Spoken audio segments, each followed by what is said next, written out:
Hey out there, come on in. We are recording. We're officially recording. Come on in, everybody. We see you out there. Happy Easter. It's Easter Sunday. We're glad you're here.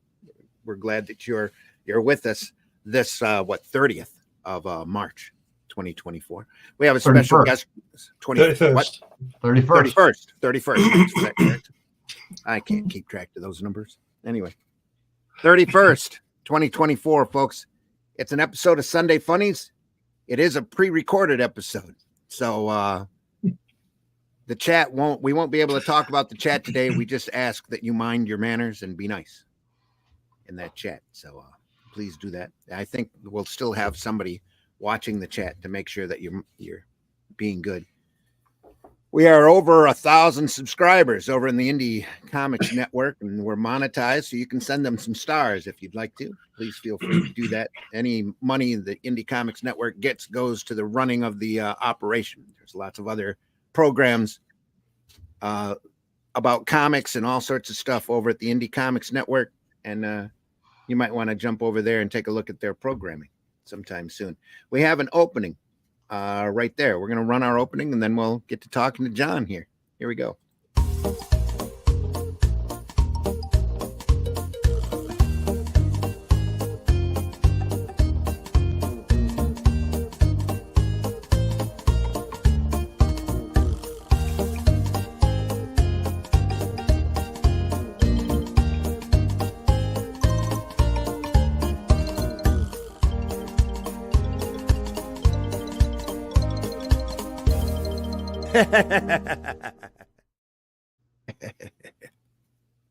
That's right. Sunday Funnies, folks. Come on in. I'm your host, Randy Zimmerman. I am editor-in-chief of Arrow Comics. You can find my work over at arrowcomics.store. So go over there and take a look. You'll find such stuff as Paragon, which is a great superhero story. I hope you get a chance to read The Fool, which is an entertaining, kind of funny superhero character, an urban vigilante who fights crime using practical joke weapons. Anybody he ties up for the cops, he takes a section of their clothing and incorporates it into his action duds. That's The Fool.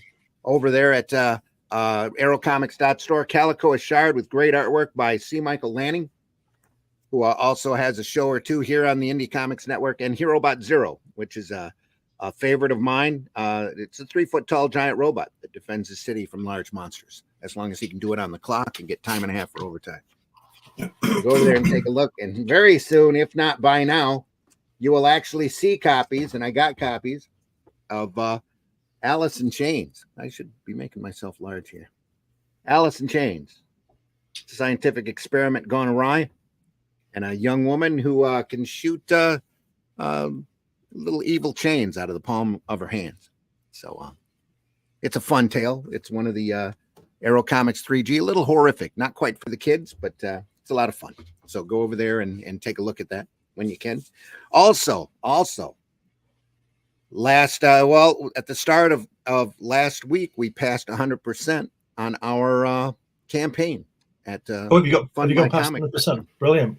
Great. Yeah, we are. We're last time I checked, we were past 116%.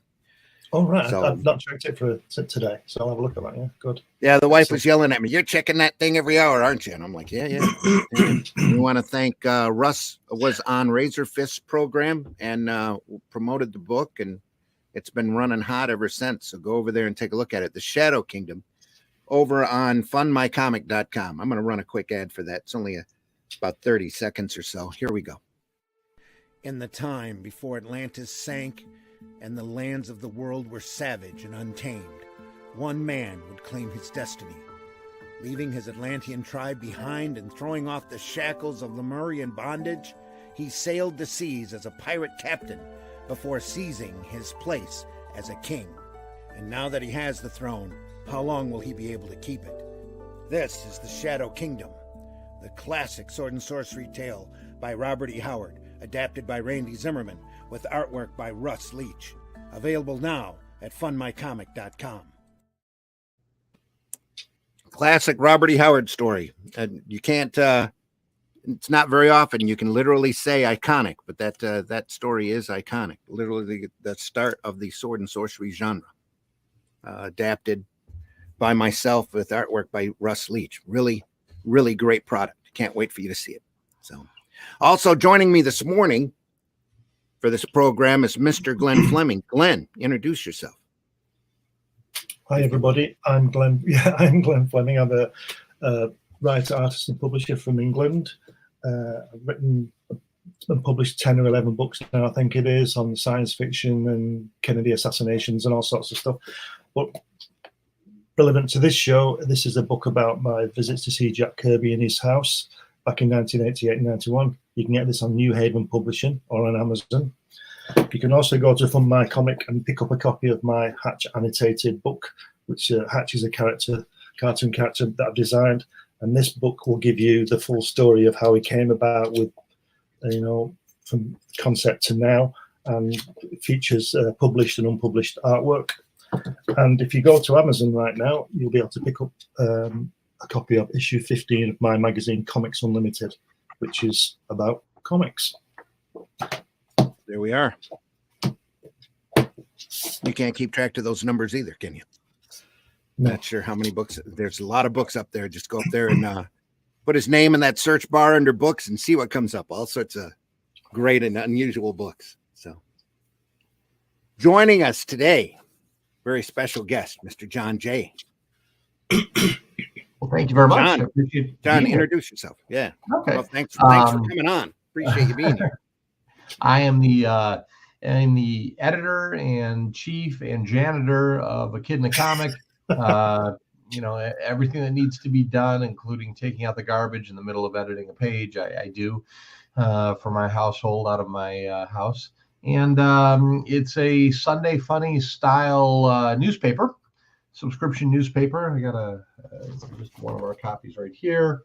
And there you go. Let me blow you up there. Show it off. It's a lot of great artists. I can't even begin to tell you. Well, I will, but just the amount of people that are in this, and puzzles and games and you name it, it's all in there. So we'll go through. We'll explain a little bit about that. You can find us at akidanacomic.com. That's all one word, akidanacomic.com for subscriptions.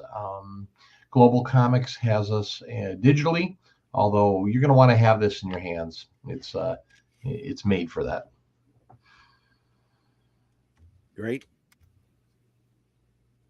Typing it in now. Oh, very cool.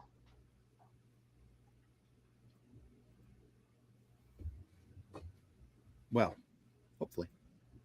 There we are. How's that? Looks perfect. And acomic.com. Yes. You look back on something, you go, should I have made this simpler, a year later? And you're like, I don't know. It seems to be sticking. Now, a couple of months, maybe back, maybe a month or two, we did 2 episodes of Sunday Funnies talking about Wednesday comics. Are you familiar with Wednesday comics? Yeah, the old DC run. Right. Yep. Right. And that they were a comics newspaper that went to the retail shops that had a group of comic strips in it. Very contemporary stuff by some really great artists, really masters there at DC at the time. Plus, I've done Flint Comics there for about 10 years, kicked out 100 issues of that went locally. It was an advertiser-supported comics paper that we gave away for free here just in my county. Moved through about 10,000 copies. And that's how I found out about you. You came and talked to me about doing A Kid in a Comic, right? Yeah, I think it was a little over a year ago, probably in the January of 2023 realm. We were in its infancy and in recruiting talent and information and kind of figuring out all the things we don't know and still don't to some extent, and wanted to talk to people who had experience. And you were definitely one of those people. And, everything from printing references to comic acquisition and different things like that. You're a great asset, even though we didn't get you on board. I've been responding to you for that, but even though we didn't get you on board, you were a big help in getting this all started. Didn't get me on board yet. Still, priming that and seeing where we can get. Yeah. Well, I ran into you again at the Great Lakes Con. Yeah. So Right. over a year later, Got a few. just kind of, catching up, and we hadn't really updated with each other. So I'm like, hey, I'm still here and it's still going. I mean, we just celebrated our 1 year anniversary of launch just a week ago. So yeah, we're still going, still want to keep climbing, getting bigger and bigger, but we're still going. How many pages, Jim? So it's a bi-monthly subscription. Every other month plus an extra holiday issue comes out. So 7 total in the year. It's 16 pages, full color, both sides. And we've got a center section in there that is kind of our spooky horror suspense section. And then during the holidays, for our holiday annual, we run a 20-page issue. So this is and holiday? the difference between, you were talking about Wednesday comics, and boy, do they do good work. That's the spooky section right there. Oh yeah. Really, really good stuff. The difference between us and the Wednesday comics is Wednesday comics, each comic was a full sheet, a full page, and they did a great job with it. But it was very straightforward, and it didn't. I didn't think it had as much of the feel like we have as far as games, puzzles, a couple of ads, but limited stuff, artwork. Really stuff that's kind of a full entertainment package. Yeah, that's Riley Brown from Deadpool, man. He just kills it with Thunder Guardian. I was going to say, you've got some pretty recognizable names in here. We do okay, yeah. So some of our most recognizable, Bill Morrison. I know you know Bill from The Simpsons, Boingo Comics. He's on there. Riley Brown. A huge one is Scott Hanna, who's worked famously with John Romita Jr., inking for a lot of years and done a number of things on his own. And then Glenn Whitmore, who's on the cover of that issue, a colorist. He did a lot of different DC work. Let's see who else. We've had Mike Lilly on. We've had Tony Harris. We've got a personal friend and really a great guy, former Marvel art department head, Darren Auk, who does a spooky scene for us. And he's our kind of an associate editor for us. Mark McKenna does a section in there. So we have a lot of different people involved in the project, and it's and some new up and coming people too, which is kind of cool. You discover some of these people, not discover, they've been around, but that are doing this fantastic work. And you can meld their styles and their work with some of these veteran killer artists, and it all fits, right? It all works together from a standpoint of just from the art sense. So it does well, well received. Notice Sam Vera is in here. There's an alien in my toilet. Sam is in there. Yeah, he is. Great stuff. Love the concept. Duty. His character's name is just a lot of fun, you know. And right below there, if you look at, we have a guy named Henshu. He's our little, he's our kind of our curator of the paper. Mascot. Mascot, curator. So that little games like that, there's 14 arcade joysticks that are hidden in the entire paper. You got to go through and you got to find them, and they're tiny, right? So you got to get through there and find them. So and then last issue we started with interviews. So we had a gentleman from Vidal. Who was in Karate Kid, the original Karate Kid movie, who came on and did an interview, and we put it in print, and he told a bunch of inside stories about the movie and some really cool retro stuff. And we just did our second interview a few days ago, and I edited it up for the issue that's coming out in 2 weeks. Those are always fun to run. Always fun. They're great. These guys, they're just happy to really share their story. And you remember Land of the Lost? Absolutely, yeah. So Wesley Urey, who played Will in Land of the Lost, stopped by. We did an interview. gave us some great information and a lot of fun and some inside stuff. And so we really got a great feature coming out with him. Did you ever get to see Land of the Lost, Glenn? It rings a bell. I'm not. I remember the name Will, or I remember thinking Land of the Giants. Yeah, run, Holly, run. Yeah. The Land of the Lost had a bunch of claymation, almost like Ray Harryhausen dinosaurs. They ended up in a land with a bunch of dinosaurs. There was some insect type alien race that they run across eventually with a great table, the Slee Stack. That's what they were called. Great table of jewels that had different, Slee Stack. That had little dimensional doorways with little jewels that they would touch a jewel and a door would open. When is this on? When was it on? When did it come out? 74 to 76. Yeah, right in that area. It was a dad, his daughter, and son. They're on a raft. They go over in, I think it's South America, if I'm not mistaken. They go over a big waterfall and they end up in a valley of dinosaurs. Like you do. Weird things. Little ape characters. Yeah, like they do. Exactly. It was actually pretty endearing, really. Yeah. Well, when I had Flint Comics, there was we had a pair of girls going around at shows catching the media guests and getting quick interviews from them. We had like Terry Todd and Rowdy Piper interviews, and what's his name? Anyway, there was a list of stars that we ended up running through the paper. It was always a lot of fun. Gave them a good page, and then the girls drew a caricature of the interviewer. We ran them in there.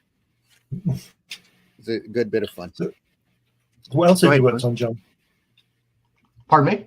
What else have you worked on? This is it. My story is really kind of that fan turned publisher. I have my day job and I've done that for a number of years. And COVID comes along, right? And like everybody else, I decide I'm going to get organized and I'm going to get rid of all the junk I've been saving up in my house and this and that. And, so I start going through the comics. I'm going to thin all that out. That's not how that worked. I went down to the basement and started going through the comics. And then I haven't read this in a while. I'll read this. And it went the other way significantly. So as a result, I started reaching out and speaking to a lot of comic artists that I really enjoyed on social media, because everybody was home at the time. And I started doing these posters where I would design a poster and it would have, I can actually show you here because I have a wall full of them. It would have 8 images of maybe an artist's most famous work, or at least the work that I really enjoyed. And then a section in the middle where I would send them this poster, and then they would be able to illustrate a sketch or something in the middle there. And that would be my way of collecting their artwork. It's only a 4x4 space, but I also can't afford a Jim Lee, 11x17, once every few years maybe. But so this allowed me to collect, I think I'm over 220 posters now. Cool. And that's how I developed a relationship with all these artists. So let me show you what I got here. Yeah, I'm going to blow you up here while you're doing that. There we are. Oh, yeah. Look at that. There's my Neil Adams. Sweet. Right. Scott Hanna. John Romita Sr. Oh, you were lucky to catch Adams when you did. Wow. I was. And Romita Sr. Yeah. Junior up there. Oh, cool. Look at Jim that. Lee. Wow. David Finch. That is awesome. I've got a really great original Joe Simon. Oh, look at that. Is sweet. And right next to that, an original Alan Bellman. That is just excellent. Wow. Yeah. And then Kirby signed lithograph. Okay. Right. Yeah, fantastic. And Joe Gaiella, original. Okay, yeah. So, and then on that wall there, I've got Simonson and Steranko, Sienkiewicz, Mike Royer, Frank Miller. Oh, and Perez, too. And then we go all the way around here. Wow, it's like a museum. Cool. Yeah, it is. Well, I don't know. We've had it's a lot of fun, But that is how I developed the relationship with a lot of these artists. So I tell the story of when I was in the basement, I started recollecting. Everything started opening up. Went back to my local comic shop, started recollecting, right? And I was downstairs bagging and boarding some of the new stuff I had purchased. And I had, I don't know, some small key, as they like to call it, that, might maybe 10 years from now, Netflix may pick up and it might be worth an extra $10. I don't know. But I dropped it right on the corner, right? And right, and it just bent it all to heck and turned it up.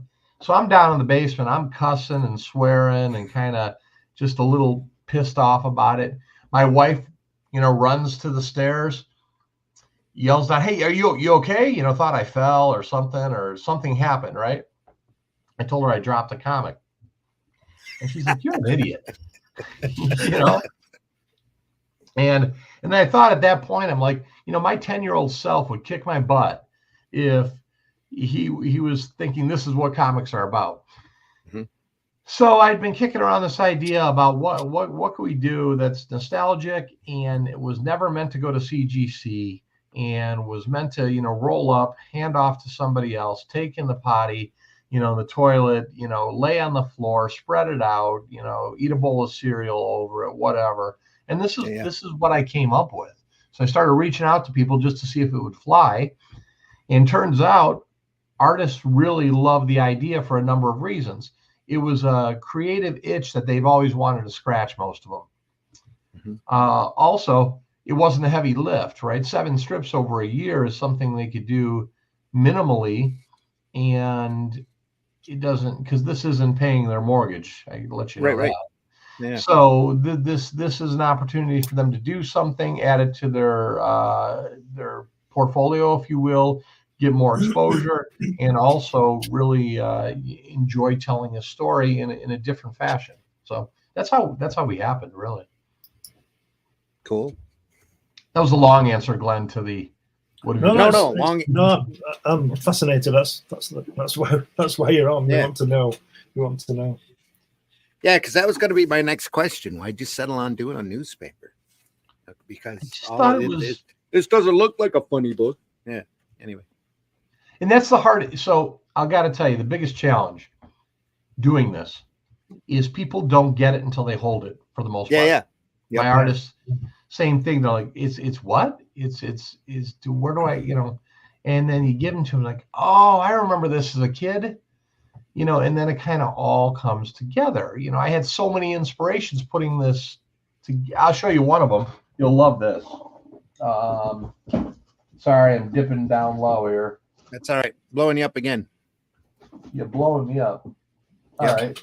So one of my inspirations for some of the other components was this as a kid. Okay, yeah. I remember that, yeah. I remember that. Yeah. I absolutely loved all the components and all the different things in this book growing up. I mean, I absolutely loved it. So I'm like, how cool would it be to start taking some of that and adding it in? I don't think I've seen a copy of that in decades. Marvel Comics activity book. Yeah. And I don't know what it took to put that together, but there's like 300 pages in there. I mean, that was no soft lift, right? Yeah. Isn't it a John Romita cover? It was like a John Romita cover. Yeah. Yep. And a lot of that was just cut and paste heads. Heads, bodies. Puzzle. Yeah. It was all monocolor. It was all everything was one color sheets. So I just ran a sheet off in red, ran a sheet off in green, and then folded them all up and stuck them together and trimmed it and put a cover on it. And people ate it up.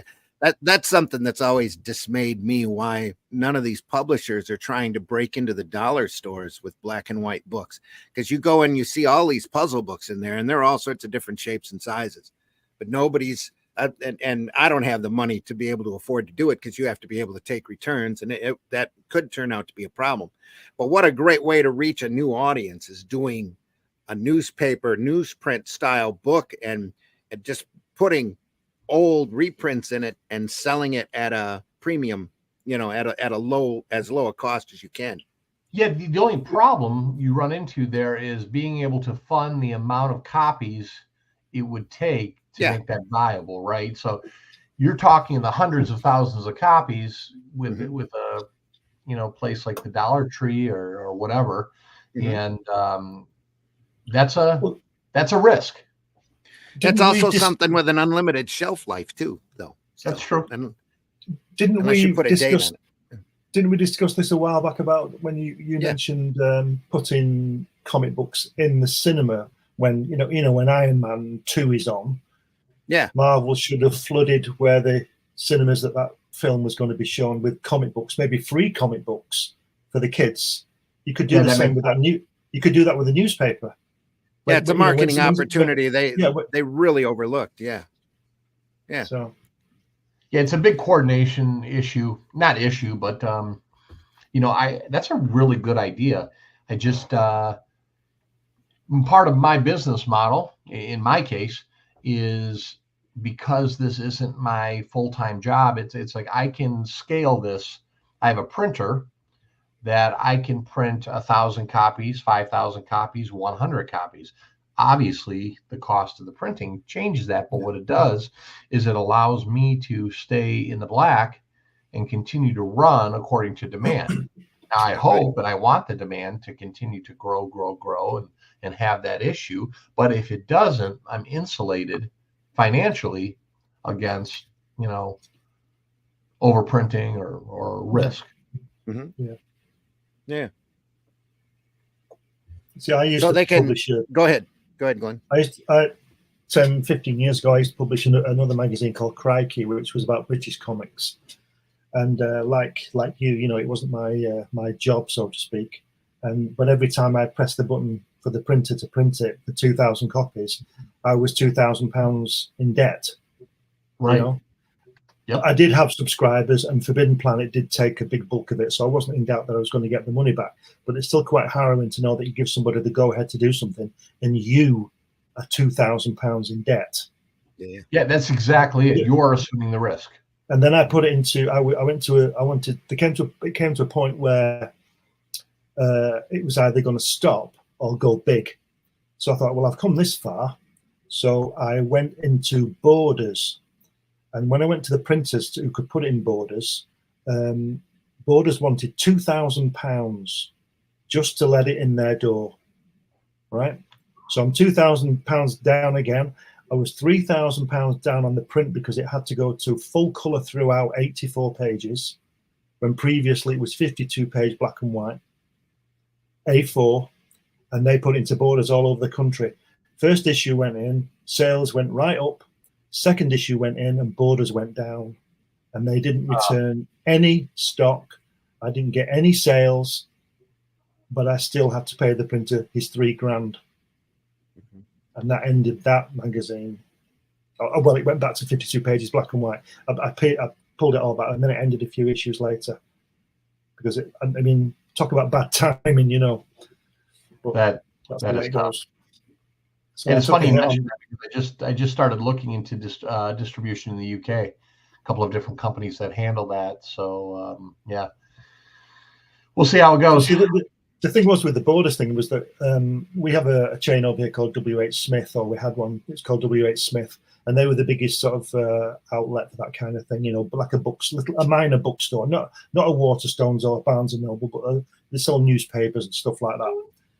And to put it in there, they wanted 10,000 quid, and they couldn't guarantee that when I sent them a box of, say, 50 copies, they'd put some on the shelf, but they couldn't guarantee that if those 3 or 4 copies they put on the shelf sold, that the guy or the girls working there would go in the back and put the remainder on.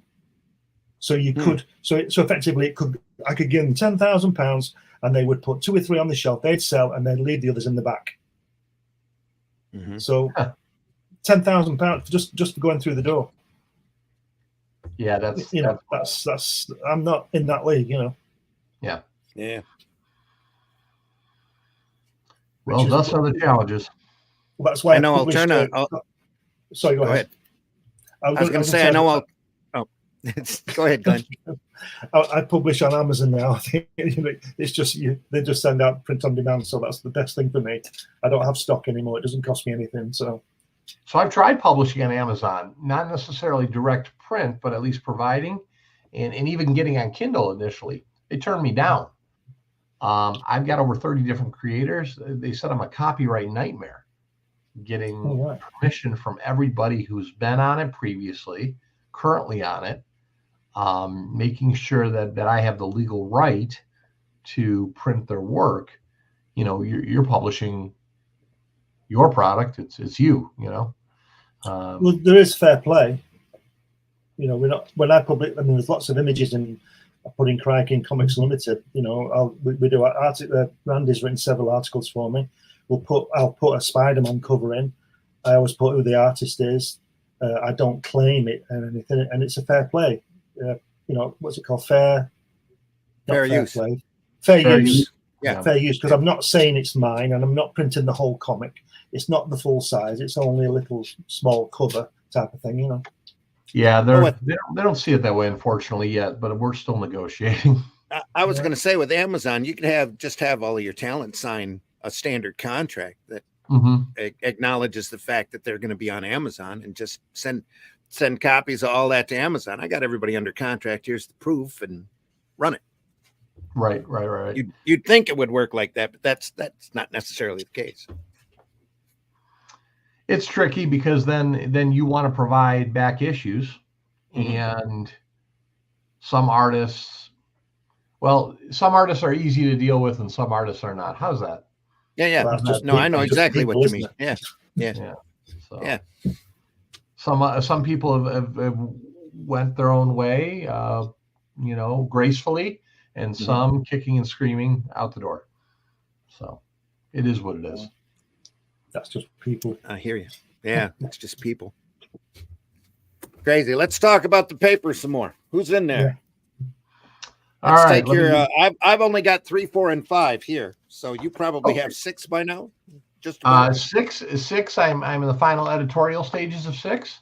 There you go.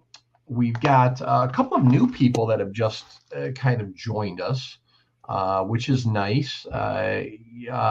Rick Brooks, he does a strip called Mr. Morris.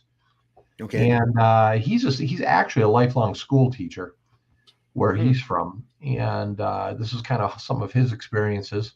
A lot of fun.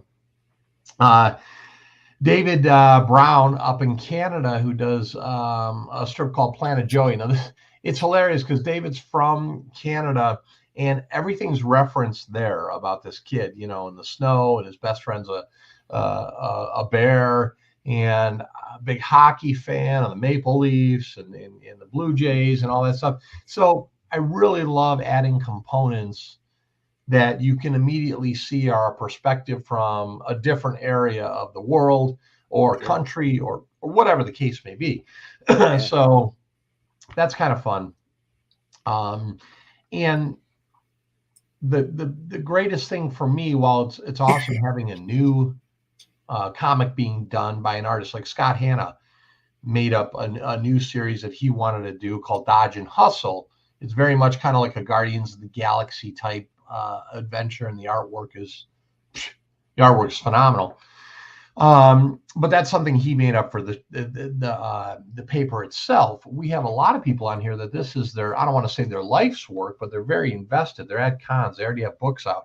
You know, like Glenn Whitmore has Captain Clockwork. He's had that for a long time. So his ability to reach a new audience and tell about this crime fighter that goes and travels through time to stop different things from happening. It's really very cool, you know. And then there you go, right there, Captain Clockwork right there. Yeah, and just a great style, you know. Love what he does. I'll tell you one of the coolest stories in the you know who Riley Brown is, right? Riley kind of, you know, really became known for his Deadpool work. Okay. And then did Batman Fortnite last year or maybe the year before, and that really took off and went crazy. He's done a lot of stuff. But so this is Riley's. This is a full page strip from our holiday annual. There you go. Okay. Yeah. Now, if you look up in the corner there, right, and you see the top right, you'll see kind of a childish drawing. and then a more polished drawing to the left. Well, what Riley ended up doing is talking with his first grade son, Will Brown, and Will used to turn and tell him stories about the superhero he made up called Thunder Guardian, right? And Thunder Guardian was just a, like I said, a first grader's made up idea.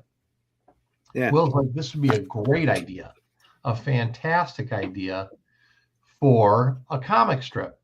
So Riley talked to Will, and Will is writing, or better, transposing all this information, and Riley's turning it into a comic strip. So some of the stuff there, if you read it from that context, you're like, oh my God, this is hilarious.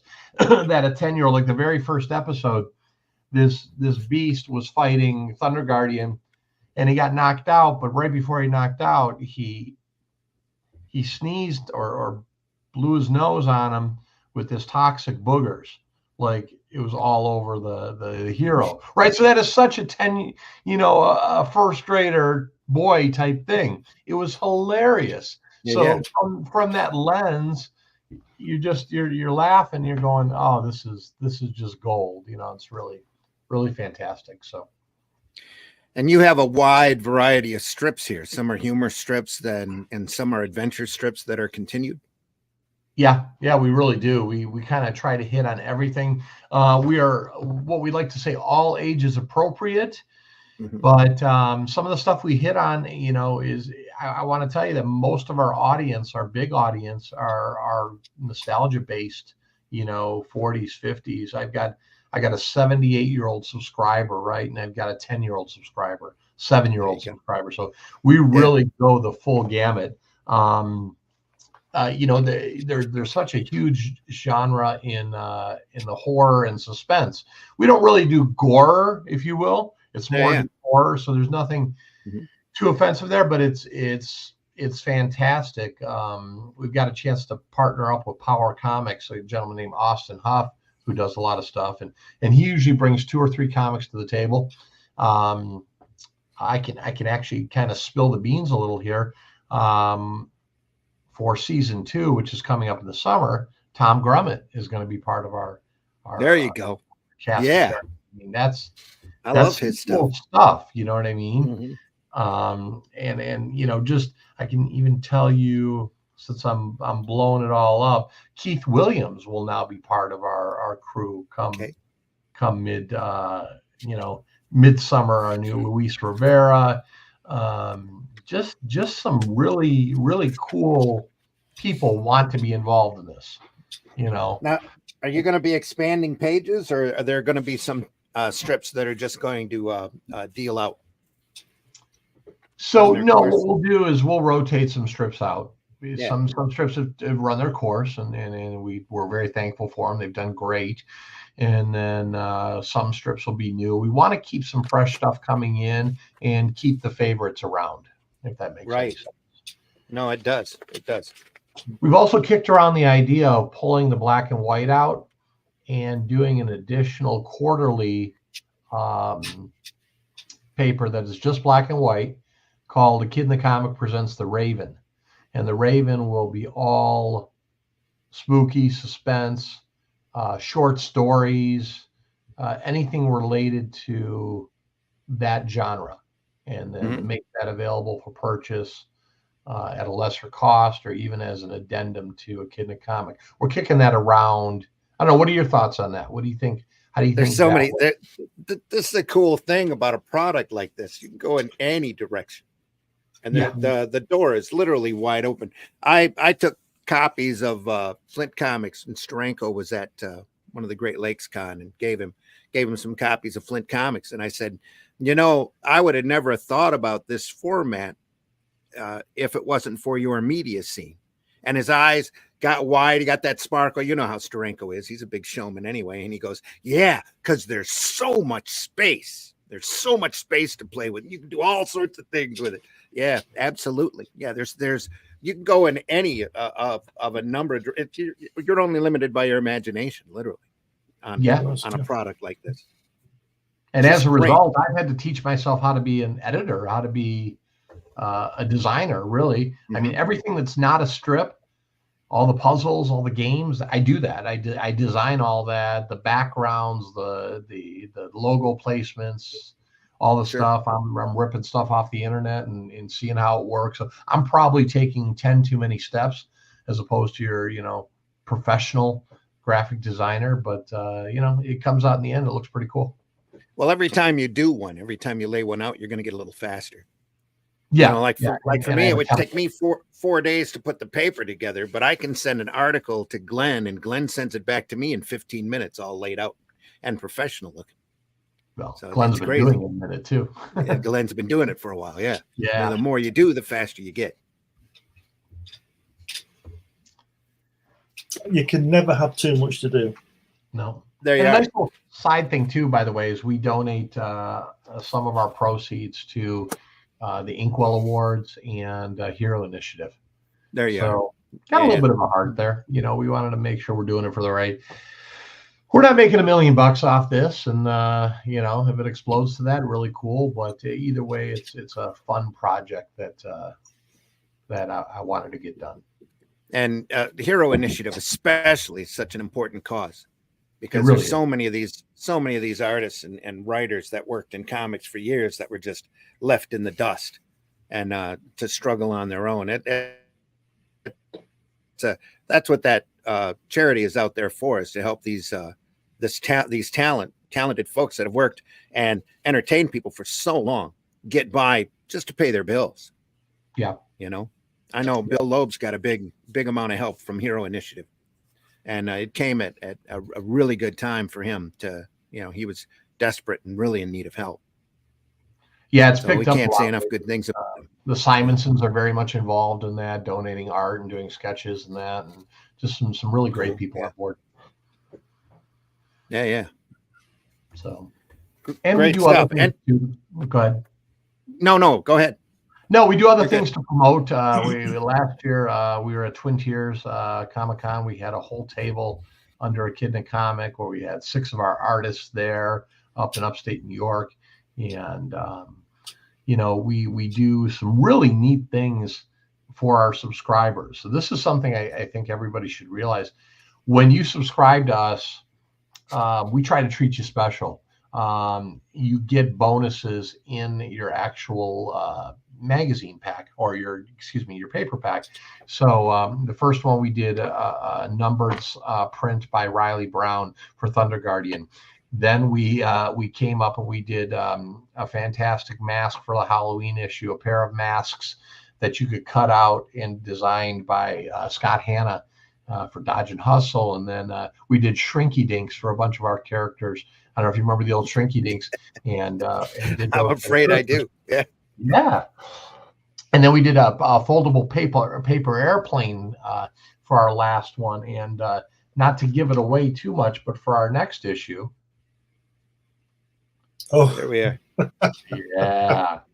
We're going to have a 3D print that's going to come out, and each paper will have a pair of glasses in there. So that's going to be a number 6. Yeah, that's going to be number 6. Yep. Okay. Yep. So I'm telling you, if you subscribe, you get all this extra stuff, Okay. And subscriptions are reasonable. We're $39 a year delivered. That was going to be my next question. Yeah. Yeah. $39 with delivery. I think it comes out to be $50, but that covers you for the whole year.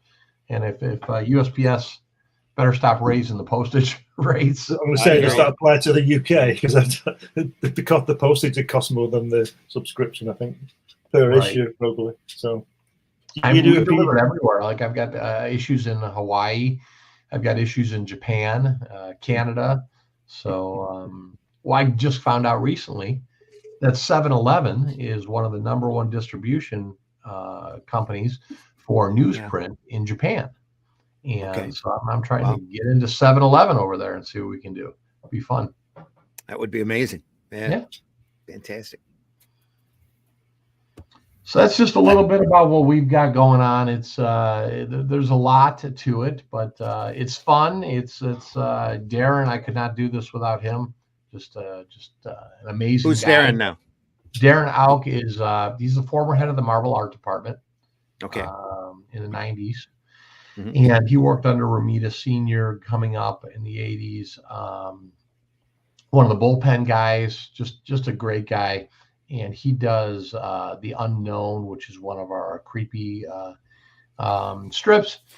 And he also, he's my associate editor. We go through and we fine tune and pencil everything and just kind of make sure that everything is what it needs to be. And great sounding board with ideas and going over new strips. And, I get excited over every new strip that's submitted for, publication. Yeah. And he's kind of that leveling head that goes, okay, look, this is nice, but, maybe consider this and this and this. If it were up to me, this would be a 48-page publication. I wouldn't turn anybody down. Let's get everybody in here. But that just doesn't necessarily work. 48 pages bi-weekly. Yeah, there you go. Oh my gosh. Yeah, that's The Unknown. That is just fantastic work. Just fantastic work by Darren. It's spooky. His art is phenomenal. Just so good. Yeah. So lots of irons in the fire, if you will. Mm-hmm. Your quarterly, they can reach you through a kidinacomic.com. Actually, we're bi-monthly, plus an bi-monthly, extra holiday issue. 7 issues a year. 7 issues Cool. a year. So 7 issues a year. Yep. Kidinacomic.com. You can go in there. You can subscribe. If you're a digital only kind of person, you can go on Global Comics and check us out there. All our issues are up on Global Comics for reading purposes. It's not the same experience, but you do get to see some great stuff. Mm-hmm. And the artwork is definitely really, really sharp in that format. That's a great idea. Yeah. It's a brilliant idea. Have you had much reception over at Global Comics? Yeah. So when we first posted, it really kind of went nuts, and then now it's kind of leveled off. And every time we post a new issue, then we start getting people picking it up again. So it's like anything. I think we have a fantastic product. We just have to have enough people knowing about it, and that's really the trick. Being, Randy, being a one-man shop, trying to figure out how to spread yourself enough to not just be the editor, artist, doing all that, the creative end of it. Now you got to be the salesman and the bookkeeper and the accountant and everything else. So. Yep. Yes, many hats. Yeah. Yeah, this is what people don't understand. I've just saying to Randy before about my Comics Unlimited. I'm having problems at the moment posting it, uploading it to Amazon, and it just people don't understand that bit. They say, "Where is it? Where is it?" And it's it's just another string to the bow, so to speak. But I wish it was a string somebody had on their bow rather than mine. Like you say, you've got to learn about all these things, and people don't understand how long these things can take. And it's not necessarily your fault. There's the other side that's the problem, and especially when you're dealing with a digital department like that. Yeah, and you can't. Everything has to be lined up exactly. Yeah, it's not as if you can ring anybody up and ask them the question. It's just you're just dealing with a system, and it's okay. People, I mean, I like to draw, I like to write, I like to do lots of things, but there's so many of these things I have to do. Otherwise, this magazine wouldn't come out. I've got to design it. I've got to get the software to produce the page. All that kind of thing. But anyway, it's worth it in the end when you get there. Mm-hmm. Yeah. That's currently the we're not having the same problem with Amazon with the Shadow Kingdom, but we're just finishing up production on that, getting the end notes together. You did some of the layout on that as well, didn't you, Glenn? I think some of the framework and the prose story that you included in there. Yeah, it was great working on that. It's great to read it. I've never read Robert E. Howard before. I need to sit down and read it properly because it's one of it's like when you're putting text into an article, something catches your eye and you read a paragraph and you're busy formatting. So I've not read the whole thing from front to back, so to speak. But yeah, I worked on that. I enjoyed working on that. and you know, it's a fantastic product. I can't wait to see it. You know, Yeah, can't wait for folks to it's just see brilliant. it. I'm really looking forward to hopefully you guys producing the Atlantean series. That's another one to look forward to. But we're hoping to do that. We haven't made any official announcements yet, but now that we passed 100% on our campaign, we're definitely looking. I know Russ is very excited to keep going and to do more with those characters. So, and it'll be fun. It'll be a challenge for me to give him a script that. How many books are there? How many books are there? With Cull? Howard. Yeah. Of what? Oh, of Howard. Howard wrote like a nut for I think 4 or 5 years, but he's like Edgar Rice Burroughs. He would write a story and send it out and write another story and send it out and make notes and have little fragments put together, and stories would come back rejected, or stories would come back and have to be changed, or all of this. With Cull, he wrote like 6 to 8 stories, I think, and shipped them all out, and they only took 2. And that the Shadow Kingdom was one of them, and then there's another even shorter story than that ran in the Weird Tales after that. All the other Cull stories he took and filed away and started working on other stuff because he wasn't moving those. So he was working on something else that he could move. So he was doing Solomon Kane and Bran MacMorn, and then eventually he decided he couldn't get barbarians out of his head. So he took one of those Cull stories that he really liked. It was later printed because they found this after he had passed, refashioned it and sent it out as a Conan story. And the first Conan story is actually a reworked Cull story. So he stripped out all the characterization for Cull, put all the characterization for Conan in, because they're 2 really different characters. Conan's a straight up barbarian who just likes to smash things and chase women, drink ale in a bar and that kind of thing. And Cull is a king, and he's deep introspective and all of this. So he cut all the introspection out, put a lot more action in it, added a giant snake and an enchanted sword, and pretty much ran with the same story. I think the incredible thing about and sold it. So yeah, the incredible thing about Howard is that he was only 30 when he died, wasn't he? Yeah, he was. But he was writing pretty much through his 20s. As soon as he figured out that he could sell stuff to pulp magazines, he started making his living that way. Because he lived down in the plains in Texas, and you either worked in the oil fields or had an even lower menial job, or you did something where you got money coming in from an outside source, and that's what he did. He became a writer. Especially for him, because he was watching over his mom. His mom was sick for years. So he was watching over his invalid mom for the last part of his life. Wow. Yeah. Anyway, folks, that's the Shadow Kingdom over on fundmycomic.com. We're here to talk about a kid in his comic. A kid in his comic at akidinhiscomic.com, because John Jay is here. Yep. And we want to talk about that paper. Anything else you want anybody to know? So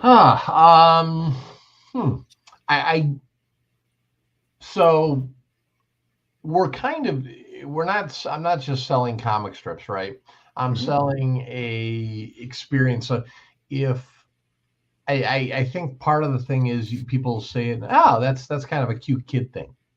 Well, it can be, but it's also a really cool adult thing. I think if my ideal scenario is for a grandparent to get it, read it, and when the grandkids come over, sit down, read it with them again, and hand it off to them and take it home. That would be my ideal scenario of how this works. I think that would be the coolest thing. Yeah. I could tell you. Sorry, go ahead. Go ahead, Glenn. Go ahead. I could tell you a funny story about an issue of Crikey. It was rather what I would call X-rated. It had Axa in it, and it had Jane. All these. Axa is a female barbarian strip. She runs around mostly topless. Yeah, and she doesn't wear a great deal. And we wanted to put the guy who did it with Tony. We wanted to put some of these strips in because they're part of it, aren't they? I mean, get over it. A naked woman. What's wrong with that?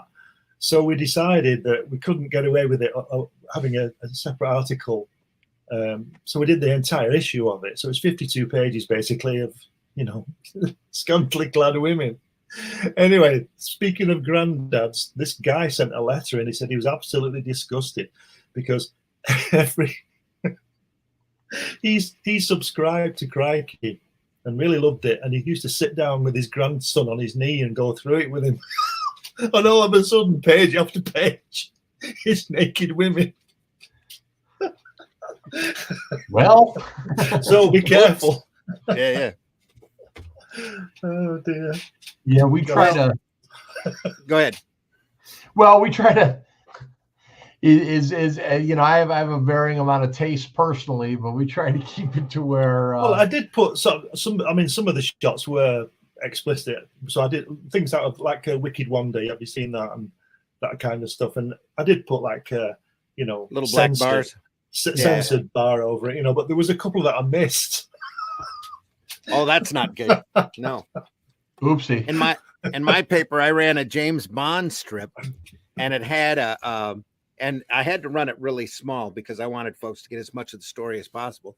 And one of the strips had a picture of an exotic dancer who had daisy pasties covering her nipples on the breast, and it was printed, I mean, less than 1 inch by 1 inch. The picture was, but some mom saw it and went ballistic, thinking that the daisy pasty was a kind of a mutated areola and that she wasn't covered.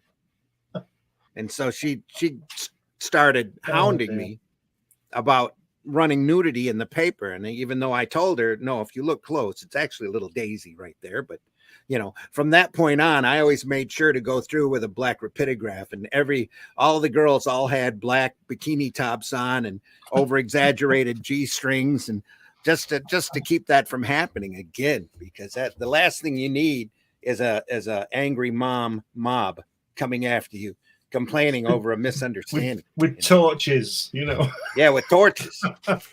Pretty much. Randy, let me ask you this: where did you get most of your strips from when you ran Flint Comics, or your? I got them from a number of places. King Features has had a weekly service where they had a bunch of stuff they just posted once a week up online. You paid weekly for the service, and I think it was like minimal cost. You just pulled the strips off and used them when you could.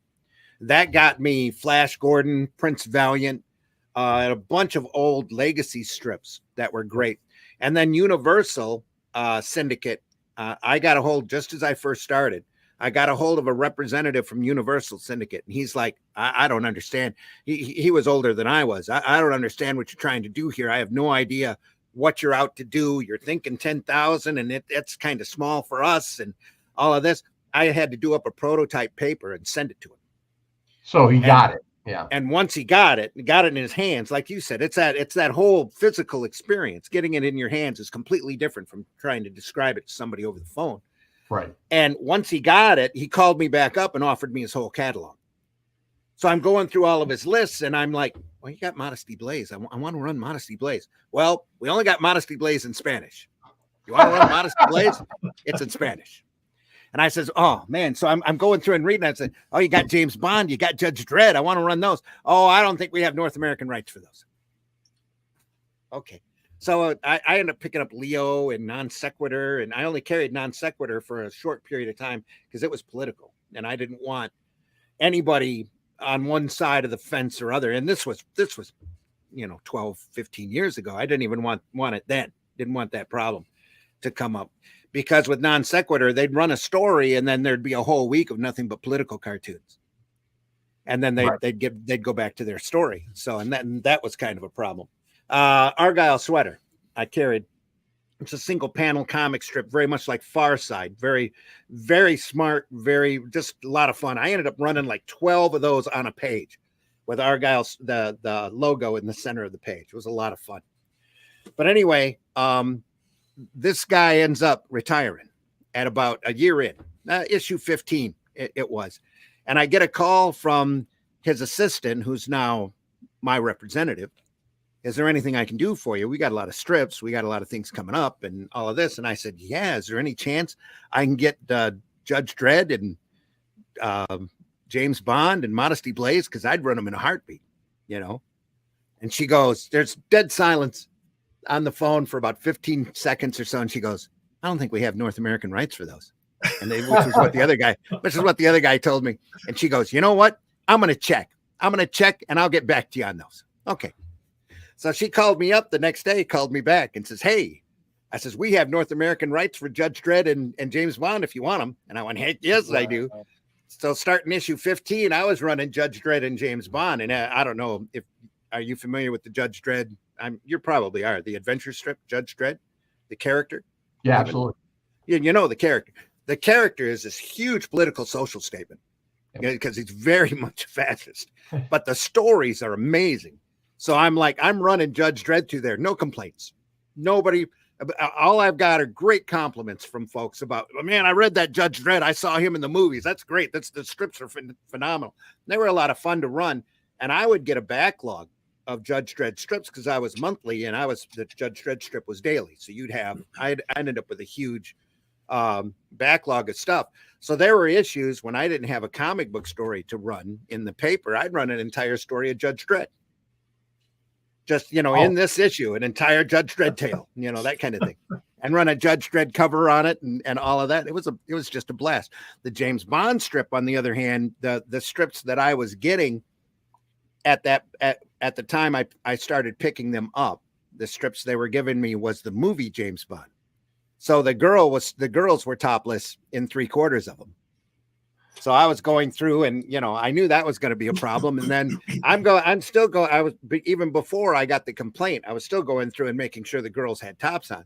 But once that one lady complained with the pasty and all that, I went through and made sure, everybody could see them, and I hated doing that because I was going through and editorizing the strips. And then they rolled over to the beginning of the James Bond strips, and the James Bond strips at the start adapted the Ian Fleming novels to comic strips.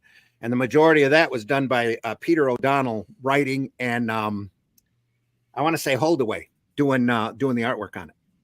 And they were gorgeous. They're the same guys that were doing Modesty.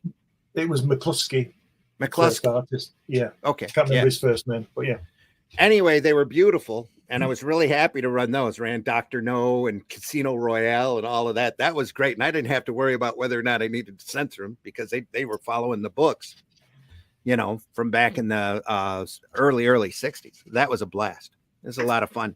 And I ended up picking up Mutt and Jeff from Universal. And if around issue 30 or so. And Mutt and Jeff is a real simple humor strip. And the majority of the humor that they did is so timeless. It's not even funny. It's two guys out surviving life. One guy is married, so he's constantly, he's got his wife to deal with. And the short guy, I think was Mutt, he's always looking for work and always looking for skirt. He's always looking to go out and date the cute broad and all of this. And that humor was just literally timeless. Got a lot of really good reaction off of that strip. And I think there's a lot of that, a lot of Mutt and Jeff that's currently in public domain. I don't know. But there's so many great public domain strips out there. It's crazy. Go ahead. The James Bond, it's John McCluskey. And it's adapted by Anthony Hearn, Peter O'Donnell, and Henry Gammage. And if you look at McCluskey, this is McCluskey's artwork from Casino Royale. I think it's 1957. And this is 1957, right? The first James Bond film came out in 1962. Yeah. Who was he drawn there? Oh yeah. Yeah, he's drawn Sean Connery right there. Yeah. Yeah. That's why he is the only James Bond. Yeah, there you go. But yeah, this is a good book. If you get that, that's available on Amazon. Now there's a couple of volumes of it that collects all of the Ian Fleming brilliant. Look at that, strips, all that stuff. And they're very inexpensive too, which is cool. They're like, I think 20, maybe 25 a book. I'm not sure. Just great reading. This was great. The publisher sent me this to do a review, so that was good. In fact, I'll tell you how great those books are. There were times when the syndicator would skip strips. And you can follow them by number because each strip is numbered. Yeah. So I bought those books so that I could take them and I would splice a page out of them, of the strips that were missing, scan them, and run them in the paper anyway, because it usually was a major plot point or something that I don't know, they didn't have all of the strips for it or what, but I would end up missing like an entire week's at a time. Yeah. So I ended up buying those books off of Amazon, scanning the strips that I needed and running those in the paper too, because I paid for them. So here we go. Yeah. Of course. But I had a backlog. I've still got a small backlog of strips here in my computer, even though I haven't run the paper since 2019. I've still got a backlog of strips that I paid for that I never ran, never printed, bought one-time print rights for. So, what can you do? Maybe we'll have to talk. It's the way it works. But yeah, go ahead. Were those Dread strips the Ron Smith strips? No, they were a combination of people. One story would be Ron Smith. The next story would be, I want to say Ian Gibson. Then you'd have Cam Kennedy. That just anybody that worked on Dread. Right. It's like they were handed a story at a time, and then they put them in the queue as soon as they were done, and then just ran them daily. So there's only like 3,000, I think, of Judge Dredd strips daily, of the comic strips that were done. I couldn't run the stories. I mean, the comic book stories, the ones that ran in 2000. I didn't have the rights for those, but the daily comic strip, yeah. And they were relatively cheap. You've got there's another, I don't know if you're familiar with the Menominee Falls Gazette. That's ran subscription for many, many years. That runs a bunch of old classic adventure strips. I think they just stopped. They probably did. But they ran for decades, running some great old material like that. I'm not sure how he got his stuff, but he might be worth tracking down if you're interested in doing something like that. I've debated whether to just stick with all the original content, which I really enjoy, or expanding and doing something a little more well-known. I kind of like the thought of the original stuff right now. What I have thought about doing is there's some great old stuff that hasn't been run in years. There's an artist out here that, if I can tell you who it is, let's see, James content. Where is it here? Let me pull it up.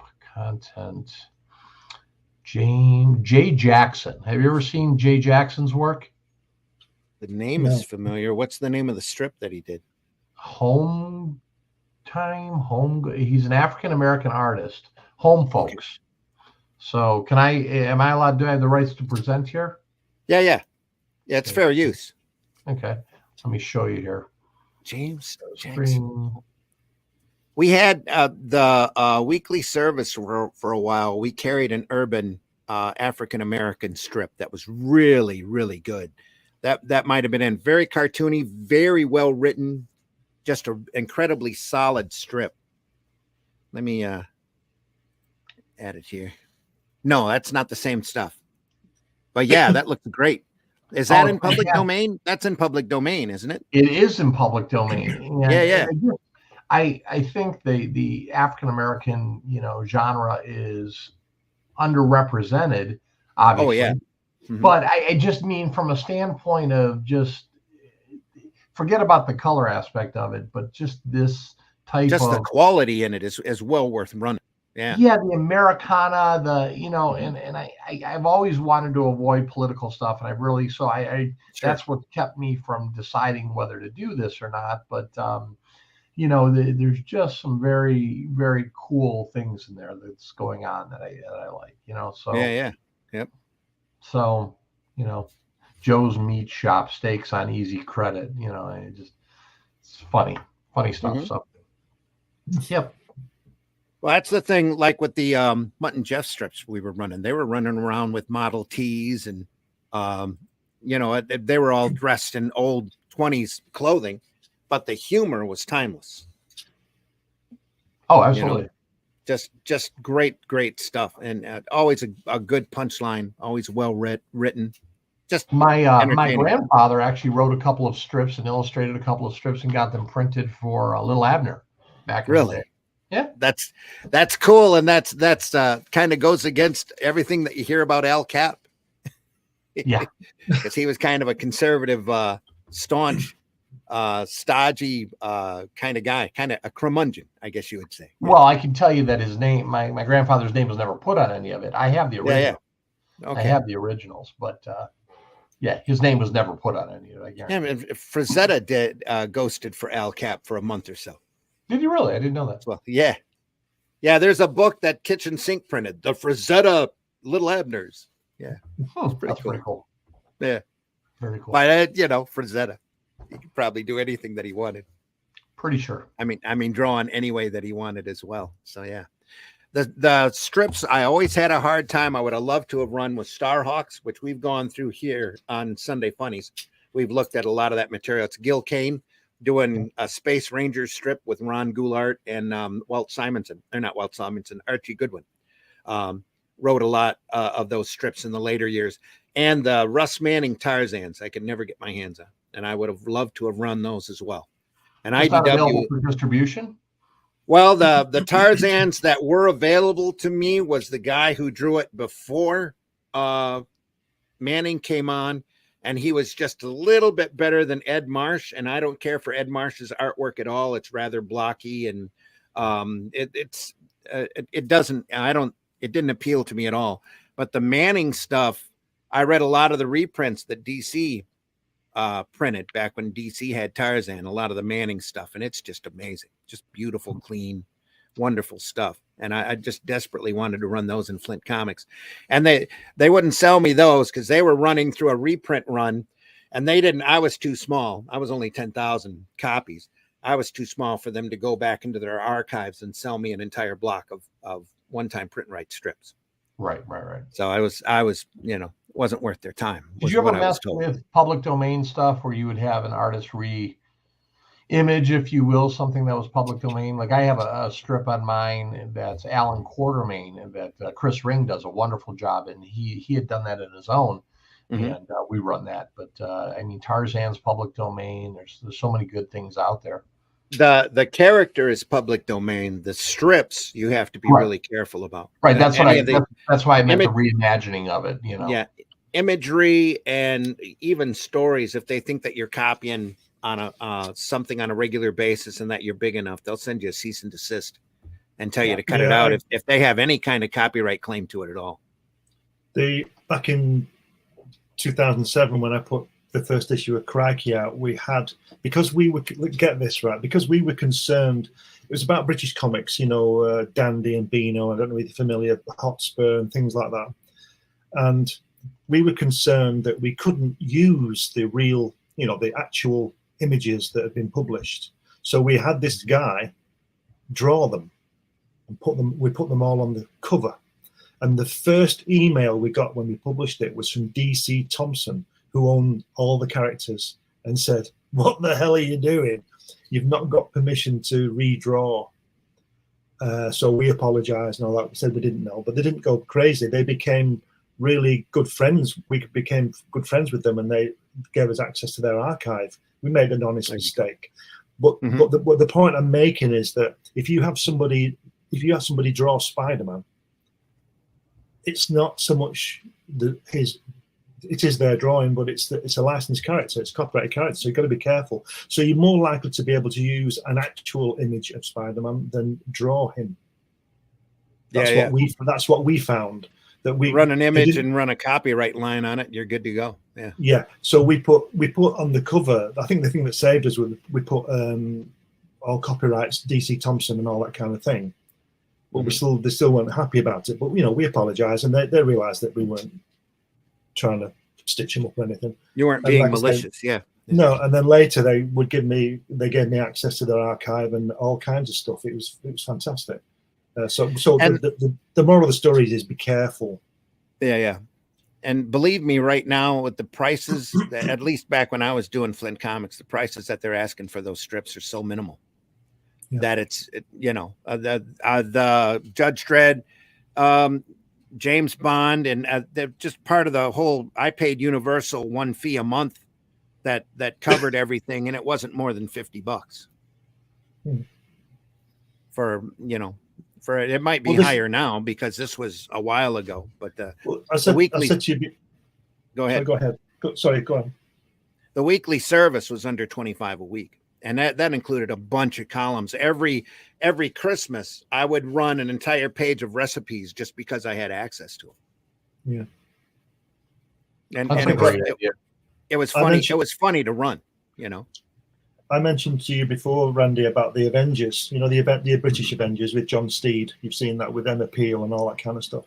Oh, and I got so well in with DC Thompson. They sent me artwork from the 1969 that had never seen the light of day since then. And that this I was doing Freo, he's called, this Spanish artist who's drawn this fantastic artwork, and it's all in full color, and it was the first time been reprinted for 30 years, 40 years. And I asked, and it told me they had in the archive, they had about, I don't know, I can't remember now, about 20 complete stories. And I said, why don't you put it out as a big volume? Because I'd buy it because it's beautiful. And they couldn't, because somebody, I think it's Carlton TV at the time, owned the Avengers TV series, but somebody owned the logo, and then DC Thompson owned the artwork, and they couldn't agree. They couldn't agree. And I'm thinking, well, I said to them, why can't you just all agree to take a third of the money and just put it out there so we can enjoy it? And it's in a box. It's in a box. It's been there since 1969 in a box in the DC Thompson archive. You might as well burn it. I mean, don't, but you might as well, because you can't use it because everybody owns this piece and everybody owns that piece. Yeah. Crazy. Nobody's going to see it because they can't get along with each other. You Right. never know, though, that they just announced a Marvel DC crossover omnibus that I never thought would ever see print. Right. But apparently they need money, and they figured that they could put them all together into a large omnibus. And now that the old executives have been replaced by the new executives, apparently the new executives can get along better. So they're cooperating and running an entire omnibus of those great old team-ups. I never thought that day would happen. No, I never did either. Maybe and some of that artwork is, you got Remita, you got Giordano, you got Jose Garcia Lopez, just some phenomenal artwork on that. The stories, maybe not so much, but the artwork in that omnibus is going to be really pretty. What they should do is just put this stuff out and put the money in a pot, and they can argue in the court who gets the money, and we get the pleasure of reading the comic. What's the problem with that? That's not how that works. Though. Yeah. It's too simple, isn't it? That's part of the reason why you don't see a 2000 AD archive, is because all of the creators shared the rights for all those for quite a few years up until the late 70s, where they changed their contracts around. So you're lucky to see the collected volumes, because then, like your Avengers, everybody has to get together and then they print an entire volume of just one character, as opposed to the 5 or 6 strips that used to run in, serialized weekly in 2000 AD. Yeah. It's a shame. I know. It would be great to have an archive of it, because there's something special, just like with your paper. That's your Sunday Funnies experience. And here on Sunday Funnies Show, picking up, getting this in the mail, being able to open it up and experience that old Sunday Funnies section that used to be in the newspaper that you hardly ever see anymore. Well, who gets the newspaper? And you're able to hold this in your hands physically and go through and read it. Right? Yeah, we're the best parts of the newspaper without all the crap news. There you are. Yeah, that's right. Yeah. No sports section. Unless you're reading Judge Dredd, which used to be really funny because it was really current. That's just social commentary. Yeah. Here's something I really tried to float around, and I really wanted to pull this off. I wanted a full page strip on because I'm a big baseball fan, right? And this week is the start of baseball season, but had a couple of fantastic artists that work for Topps, collectibles and that. And we talked about doing recreating famous moments in baseball in a comic strip, like a full page, leading up to the big moment, the big splash of, I don't know, whether it was Willie Mays' catch or, Hank Aaron's record-setting home, whatever the case may be. And we just couldn't, I sent off some emails and couldn't get through the legal tape of the licensing through Major League Baseball. But I thought that would have been a really fun idea. I don't know how much of that you'd need to chase after, because a lot of that's just public knowledge. It'd be like running little news bits. Yeah, as soon as you put you can't really have a really good scene Likeness? unless you're using the logos from the teams, and that's where you start running into. That's very true. Yep. Yeah, I You understand. you start doing that and having an effective, accurate uniform, right? Mhm. So now you've got a Detroit Tigers logo on there. Yep. It's like, oh, okay, here we go. We got Now it. you're bumping into copyright problems. Yeah, I see it now. Yeah. There was a guy over here. Those large sports teams, they demand a big time license. We used to print apparel. I used to work at a silk screening shop, and even the universities charge just crazy licensing rates in order to print that image on their shirt. You were saying, Glenn? I was just going to say that 20 years ago, I published a book about football, soccer to you guys. And when I was at the publisher, they showed me this guy. He was from Birmingham, which is in the centre of England. And he was drawing 3-page cartoon strips for I don't know whether suppliers in the US, but when you go to the game, you get a program, a match magazine. You guys do, right? Well, we have these programs. All the clubs do. And this guy had done, I think he'd done it. You probably don't know the team called Tottenham Hotspur. They're in London. And he'd done a 3-page history of their greatest achievements, just a cartoon strip, like you said, holding up the FA Cup and when they won this and when they won that. Mm-hmm. And he approached Tottenham with this strip, and they said, this is brilliant. And so they put that in their program. And then he contacted every at least first division, about 20 clubs. And they all said yes, and he's appeared in all their programs with their history in a cartoon form, 3 or 4 pages. Great story, yeah. And mm-hmm. he went directly to the club. So I just wondered whether you could do that. Could you go to? I don't know how it works over there. Could you not approach? I don't know any baseball teams, but could you not approach them directly and say, I want to produce this magazine or comic about your history? I could. I could approach. I went a bigger route. I went to the organizing body, which is Major League Baseball, and really kind of. But surely the final decision would be the club, not the body, because we have a body called the FA, the Football Association, and it's nothing to do with them what the club put in their magazine. It would all depend on your reach too, on the reach of the publication. I could probably do it. I'm not big enough. Nobody would ever know, and everything else. But then, you probably could. But why take that chance? That's playing with fire there. Yeah. So something you might think about going after is Ripley's Believe It or Not. That's interesting. And there are a couple of other strips out there. We can talk off the air. There's a couple of sources for strips that do kind of like Ripley's Believe It or Not strips that are in public domain. Well, I'll tell you, if we do end up ever going towards the Raven, the Kid in the Comic presents the Raven, Ripley's Believe It or Not would be a great addition to that. It would. Yep. And again, I'm sure to secure rights to print that would probably be next to nothing. Somebody would probably be tickled just to get the inquiry.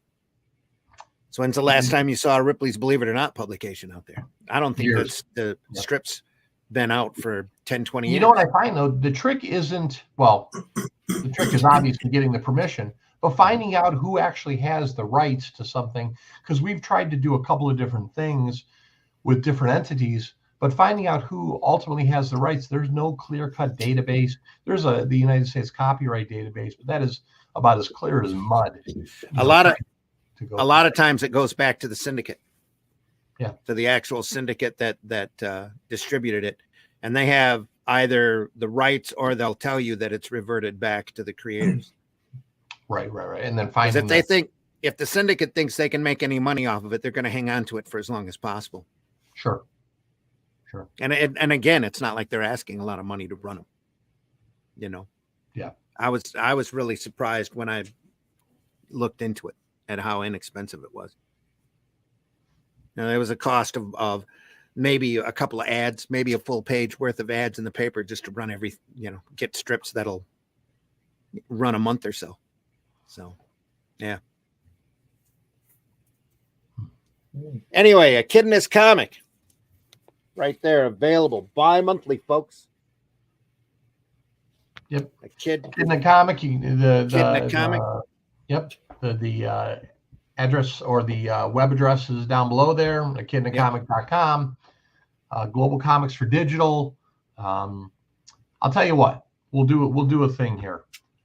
Anybody who subscribes, and there's every time you get in there and you subscribe, there's any additional comments or notes you want to make, there's a little box there you can type in. If you type in Sunday Funnies, okay, and reference this show, I'll put a back issue in there and some back subscriber rewards things.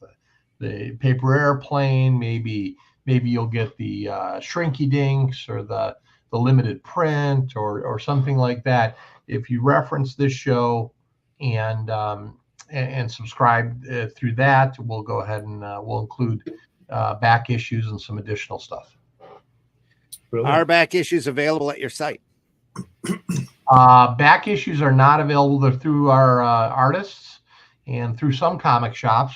No, we're only selling the current issue because we sell out, to be honest with you. I have a few back issues of a few things, but we just we sell out, which is a good thing. But, yeah. But digitally, the back issues are all available. Absolutely. Yes. That's great. All right. $50 a year, right? There we are. Yeah, with shipping, just about $50 a year. Yep. With shipping, $50 a year. You can get 6-7 issues of the paper delivered right to your door. Yep. A lot of fun, a lot of great stuff, folks. We're hitting right about at the hour and a half mark. We can call it if we want. Is there anything else that you want everybody to know, John?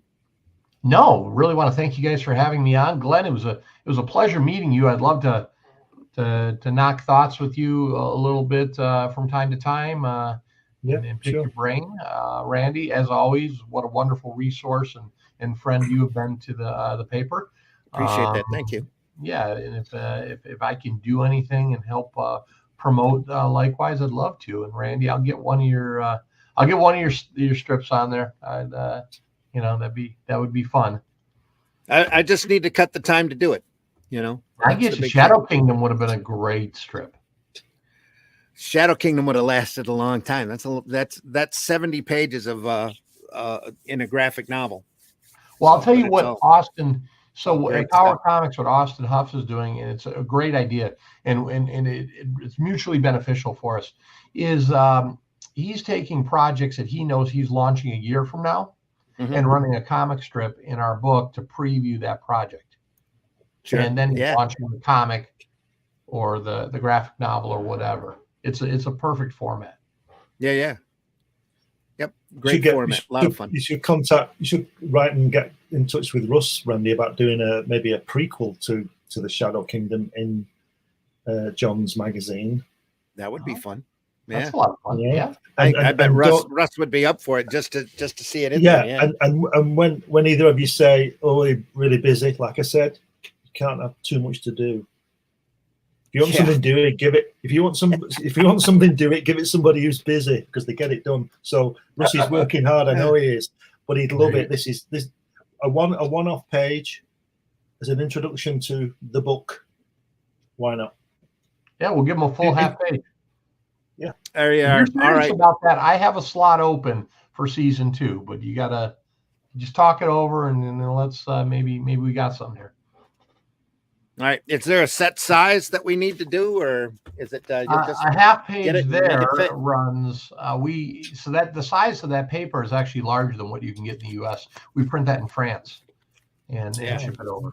And so a half page strip is considered. Now you've got issue 4, which is the sizes are all different because of the holiday issue for some of those strips. But a half page is 8 by 12. This one's 5. Yeah. 8 tall, 12 wide. Yep. All right. 8 tall, 12 wide. Okay. We'll see what we can do. All right, brother. Well, thank you for having me on. John, thanks so much for coming on. I've wanted to have you on for a while. It's great to hear back from you and to know that you're doing well and that a kid in a comic is well underway. So We wish you only the best. Yeah, Thank you nice very to meet you, John. Pleasure It's to such meet you, Glenn. It's such a great format. That was kind of a frustration when I was doing Flint comics, is that I had talked to so many people about doing their own in their own area. I was here in Flint, Genesee County, and we were doing okay until the water situation happened up here that everybody knows about. And then after that, we were always struggling. So I took the book or the paper down to bi-monthly, and once it started tapping my savings too much, the wife told me it was time to stop, and we settled out at issue number 100. That was a good number to stop on. It was 1 million copies out there, total That's of awesome. Flint comics available for folks. Yeah, it's a lot, and I still have people come up to me at cons and go, "I've got every one of your papers. I've got them stashed in a closet." It's like, cool. That's more than what I've got. I've got a milk carton filled with them, and I'm missing pieces because I've given them away to people. I'd like to get a few copies of, if you've got a few extra or something, I'll buy them off you, because just it's inspiration for formatting and for ideas and things like that. You know what I mean? Well, you let me know where you're at, or if you want me to mail some, just let me know. I've got stuff I can send you. Yeah, Maybe I'll meet you halfway. We'll have lunch. that sounds great. All right. Sounds really good to me. All right. Let's do that. I'll get on a plane and join you. Oh, that would be fantastic, Glenn. We'll But hop we can't- across. I'm working on We it. can't. We can't meet you halfway. We drown Yeah, somewhere in the Sargasso Sea. Yeah. yeah. There you are. Folks, I want to thank you for watching Sunday Funnies. We've been talking to John J., Kid and His Comic, a Kid and a Comic, a kidandAcomic.com. Go over there and take a look. There's a great collection of strips. We barely scratched the surface of the quality and fun that you're going to have in this paper. And there's not enough comic papers out there in the world, folks, and you definitely need to subscribe to this one, especially now that you said that the Menominee Falls Gazette has stopped. That's really a tragedy. Yeah. That's quite a shame. But then again, I should have subscribed to it and helped him stay in business. So subscribe to A Kid and a Comic. Nothing like getting something in the mail like this. That's not a bill or not some flyer from somebody wanting to sell you something. And it's a set of comics. You can sit there for a couple of hours and read and enjoy and read to your grandkids. There you are. Yep. Folks, thanks again for coming on. John, outside of A Kid and a Comic, is there any way anybody can get a hold of you?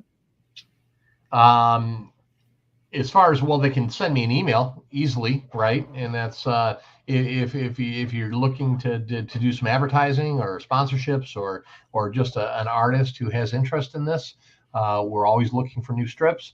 akidandcomic@gmail.com is an easy way to just drop me a note. I always respond immediately.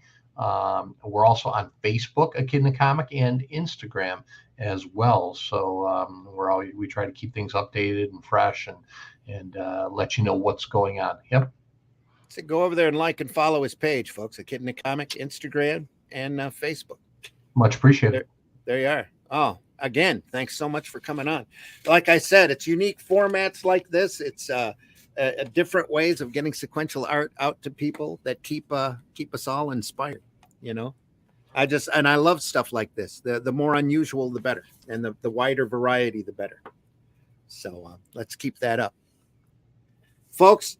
Deeply appreciate you being here. Glenn, tell folks how they can find you. Usual places, Facebook, X, or whatever it is, and those things. Just put my name in Google and you'll find it. Glenn B. Fleming in Google, something will come up, and you can get all my work, or most of my work, on Amazon. All 10 or 11 or 12 books, whatever it is now. You're going to have to figure out what that count is. Yeah. Yeah. And you can go to fundmycomic.com and get a copy of my Character Hatch's annotated book. And just Hatch annotated. Yeah. Yeah. Just put my name in Google and I'm sure something will surprise you. Something will pop up. You never know. Yeah. And who knows how many Glenn Flemings are out there. So. Well, there's only one who looks like me. There you are.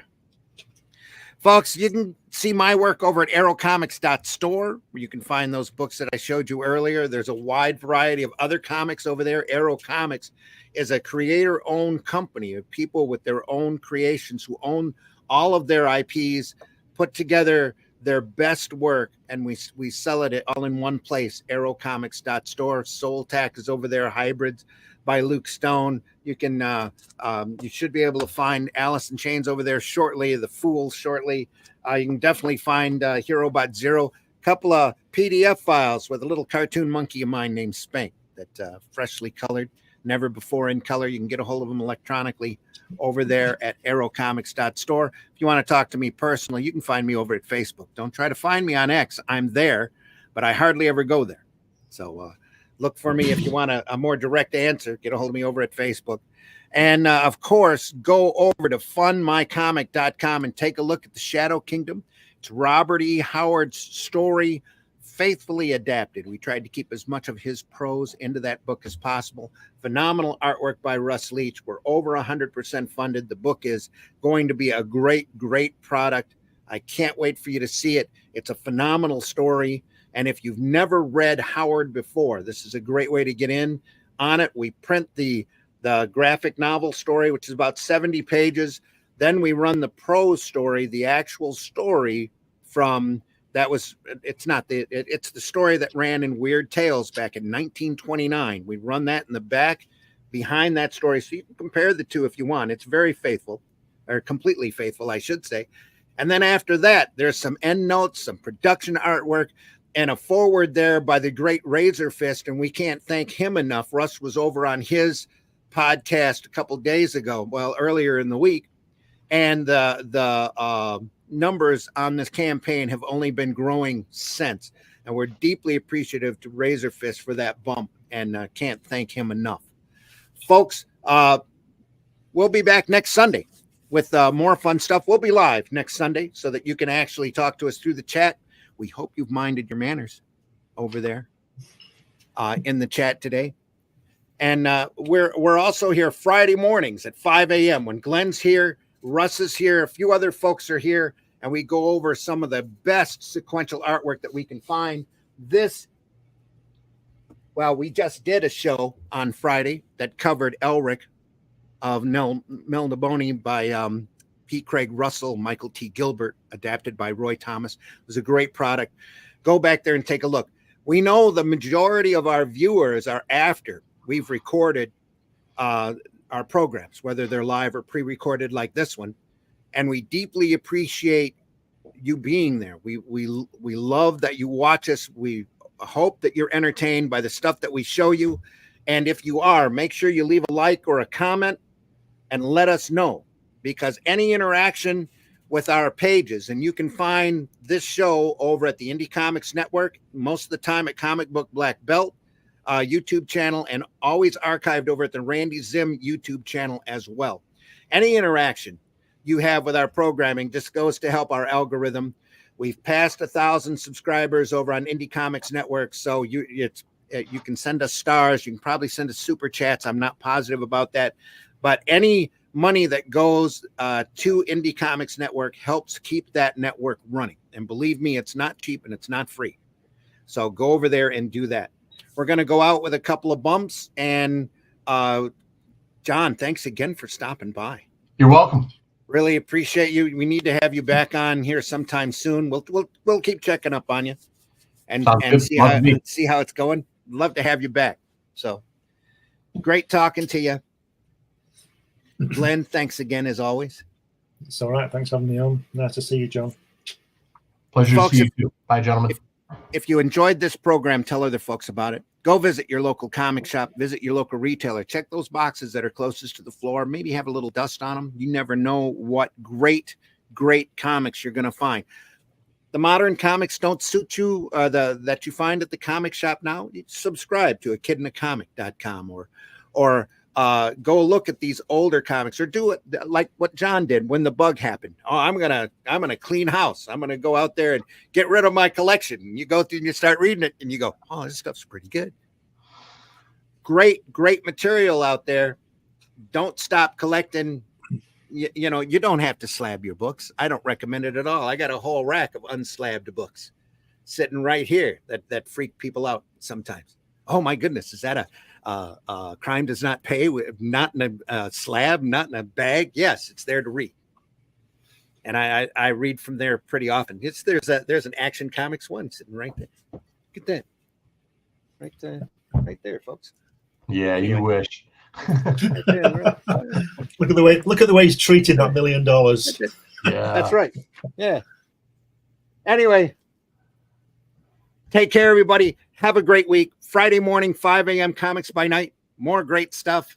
And then we'll be back here Sunday again, 9 a.m. for Sunday Funnies. Deeply appreciate you being here. Thanks a lot. And we'll see you soon. Take care, everybody. Let's go. Holy shit. Thing I have ever seen. And I'm Dennis Quaid, and Dennis Quaid has seen some shit. Joke's on you, bitch. I love this shit. I'm looking for that here. In the time before Atlantis sank and the lands of the world were savage and untamed, one man would claim his destiny. Leaving his Atlantean tribe behind and throwing off the shackles of Lemurian bondage, he sailed the seas as a pirate captain before seizing his place as a king. And now that he has the throne, how long will he be able to keep it? This is the Shadow Kingdom, the classic sword and sorcery tale by Robert E. Howard, adapted by Randy Zimmerman, with artwork by Russ Leach. Available now at funmycomic.com. I was looking for this. Now on Sunday morning. Not for that.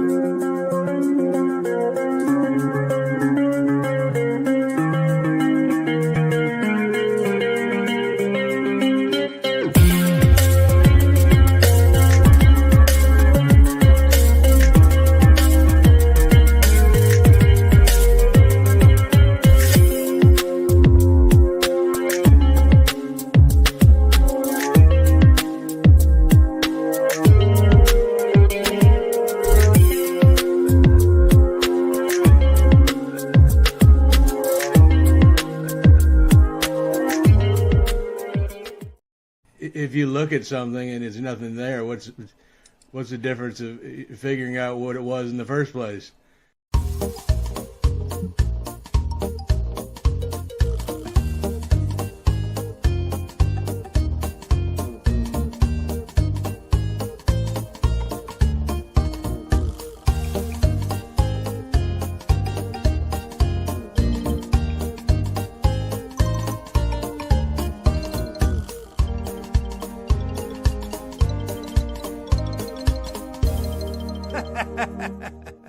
Taste the biscuit, taste the goodness.